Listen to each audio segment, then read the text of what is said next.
Okay, my bold fans, we got to talk about today's episode. Look like Liam is there once again for Brooke while Steffi and Hope continue to argue.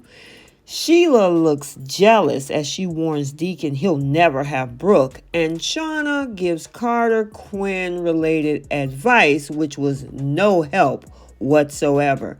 Welcome back to CBS Soap Dish Recap, where we recap everything CBS soaps, both the young and the restless, and the bold and the beautiful. This is your bold and the beautiful recap for October 20th. And without any further ado, let's unpack this drama. So let's head back over to Forrester Creations because Steffi and Hope is continue to argue, especially their mom's case. Ridge will always love my mom, Steffi. Always. I'm sorry if that's an inconvenience for you and Taylor, but it's the truth. This is Hope flapping her gums. Now, Steffi, it's her turn to flap her gums, and she's like, nah, I'm not hearing it. Especially since Ridge is currently where? That's right, with my mom. Their family has been finally reunited, and Hope is like, Taylor was constantly in Ridge's face, manipulating the situation along with Steffi. Now, Brooke can only behave herself for so long. Steffi came back with that. She doesn't let happiness last ever. She goes on to claim that she doesn't hate Brooke so much, but she does feel sorry for her and how she's making the same mistakes that she did in her 20s and didn't learn from them. According to Steffi, all she can or wants to focus on is the fact that her mom is being joyful right now and that she is back in Ridge's arms. Now, Hope says she too is focused on her family, finding out why Ridge ended his marriage. Now, Steffi suggests that the blame can be placed squarely at Brooke's feet. My mom and your father were happy, says Hope. And it makes no sense for Ridge to just woken up one day and decided that Taylor was the woman he wants to be with. Now, Steffi claps back with there's nothing but peace and love between Taylor and Ridge. The sooner you and Brooke get this through your heads, the better for everybody. Yeah, this is a mess. They act like Ridge didn't have any accountability in this. So we back over at Brooke's place, and she's over there blowing up Ridge's phone, but he is not picking it up. The door opened. She thought it was Ridge, but no, it's Liam, continuing offering his support. Now, although Brooke says she's going to stay positive, she can't help looking longingly at a picture of herself with Ridge. Now, Liam says that he's going to always have Brooke back, as well as Hope. Eventually, the conversation circles back to Brooke asking her favorite question. I just don't understand. Why did Ridge leave me? Now, after Bill's unwelcome visit, Deacon is ranting while looking at the money that Bill had his face on. And he was like, I don't even know how he gets his hair that way. It's ridiculous. Sheila was like, look, Bill's not worth it, but Deacon just can't help himself. She says that while Bill may be richer and more powerful, Deacon is better looking. And then she asked if she heard that right. Did Ridge really leave Brooke? Sheila was like that Bill can have anything or anyone he wants, including Brooke. But Deacon thinks that she deserves somebody better. It's pretty clear Deacon mean himself. And it's equally obvious that Sheila is not thrilled of that whole idea.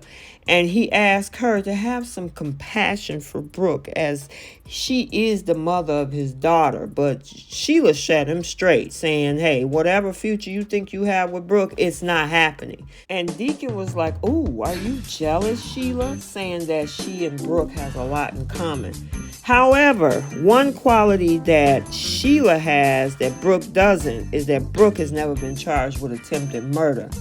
And Sheila was like, well, I think I'm kind of sexy, and pointed out that she does have sex appeal. And if he's trying to say otherwise, he's a liar, which evidenced on everything that happened between the sheets, on the sofa, on the floor. Yeah, Deacon been in jail. Maybe he's making up for some lost time. Next thing you know, they're going at it again. These two can't help themselves. So back over at Forster, look like both Carter and Brooke have the same line. They can't understand why they've been left either by Quinn or Ridge.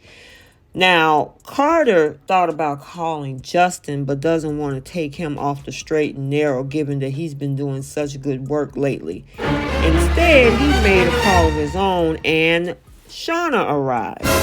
Now, Shauna says that Carter didn't deserve the way he was treated by Quinn. And she witnessed Carter and Quinn together, and they seemed very much in love at the time. But Carter reminds Katie and Shauna that he told Quinn he didn't care about marriage and family. But was that really true? Man, stop lying to yourself. You know you want kids in marriage. With Shauna reminding him that Quinn was very good at reading people. If she felt, deep down that he didn't want those things, then she probably was right. And that's the reason why she left. And it's the same thing that she told Shauna. When something's over for Quinn, it's over no matter what the reason. And Shauna suggests Carter, don't spend too much time trying to figure all that out. Now, Shauna says Carter won't be single for very long, as some lucky lady is surely going to snatch him up.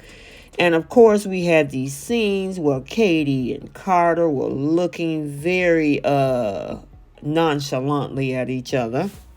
And once Shauna leaves, Carter tells Katie about whether or not she picked up on the energy between them. And Katie just simply looked at him like she knows exactly what Carter's talking about. Now, back over at Deacon's place, Deacon says that if Brooke is really divorcing Ridge, she deserves somebody better than Bill. Like him, Sheila asked.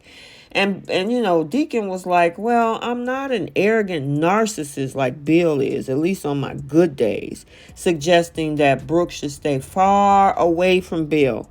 After all, if Bill hurts Brooke, it impacts his daughter. Sheila throws some sarcasm and applauds him being chivalrous, but says that nothing he does will win Brooke for you. She called her Lady Logan. And she's always going to belong to Ridge, whether he wants her or not. Now, speaking of Brooke, Liam asks what really went down in Aspen, and she reiterates that she really don't know. Ridge clearly wanted her to confess something, but she has no idea what that is. You're going to have to talk to Ridge and find out. The stakes are just too high, insists Liam. And Brooke was like, I already know that. I know everything is on the line, refusing to let Steffi and Taylor win.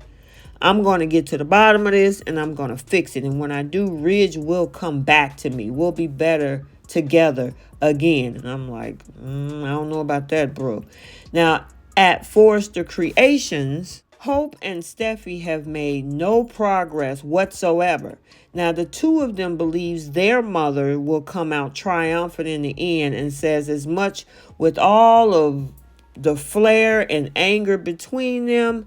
Yeah, this is messy. And the thing is, it comes down to Ridge's action. He didn't call Brooke. He just took off and left. He still won't give her an answer why he did what he did. And he went chasing Taylor all over the mountaintop in Aspen. So this is on Ridge. And if it was my opinion, both the ladies need to leave him alone. And then maybe we can get some peace and everybody can get back to work over at Forrester Creations.